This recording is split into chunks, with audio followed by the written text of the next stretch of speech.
Parábolas são pequenas narrativas que usam alegorias para transmitir uma lição. Não narram coisas que tenham necessariamente acontecido. São histórias ilustrativas que revelam verdades profundas. O joio e o trigo. Pais e irmãs, vamos começar novamente o estudo com a leitura da parábola. Propôs-lhes uma parábola dizendo: o reino dos céus é semelhante ao homem que semeia boa semente no seu campo.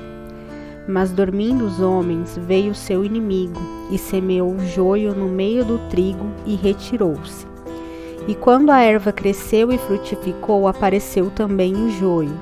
E os servos do pai de família, indo ter com ele, disseram-lhe: Senhor, não semeaste tu no teu campo boa semente? Por que tem então joio? E ele lhes disse: um inimigo é quem fez isso. E os servos lhe disseram: queres, pois, que vamos arrancá-lo? Ele, porém, lhes disse: não, para que ao colher o joio não arranqueis também o trigo com ele. Deixai crescer ambos juntos até a ceifa, e por ocasião da ceifa direi aos ceifeiros: colhei primeiro o joio e atacai-o em molhos para queimar, mas o trigo ajuntai-o no meu celeiro. Igualmente, o reino dos céus é semelhante a uma rede lançada ao mar, e que apanha toda a qualidade de peixes. E estando cheia, a puxam para a praia, e assentando-se apanham para os cestos os bons, os ruins, porém, lançam fora. A primeira observação é que as duas parábolas têm o mesmo significado. Elas descrevem a separação do povo no período do julgamento final. O que semeia é Jesus. O campo é o mundo. A boa semente são os filhos de Deus, e é o próprio Deus quem semeia a palavra em nós através do teu Santo Espírito. O joio são os filhos do maligno, e o próprio inimigo foi quem os semeou.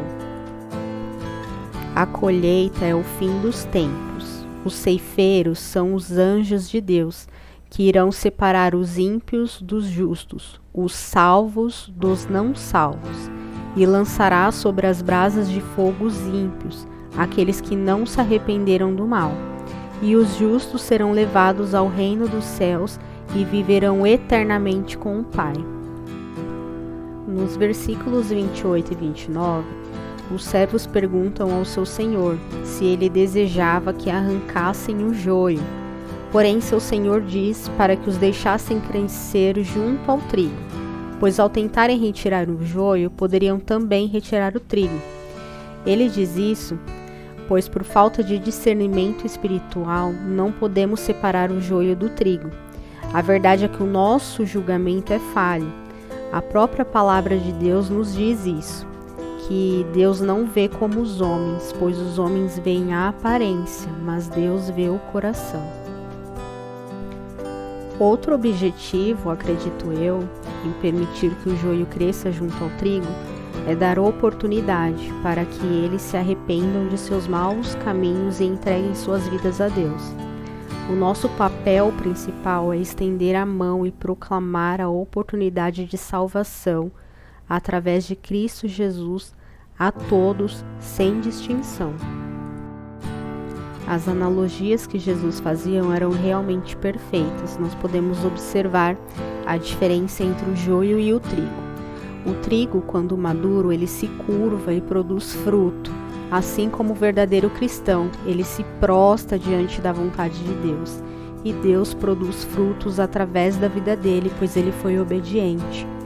Já o joio, ele não se inclina e não produz frutos. Assim como o falso cristão, ele não se submete verdadeiramente a Deus. Seu coração é arrogante e presunçoso. Algumas vezes ele exibe uma falsa moral.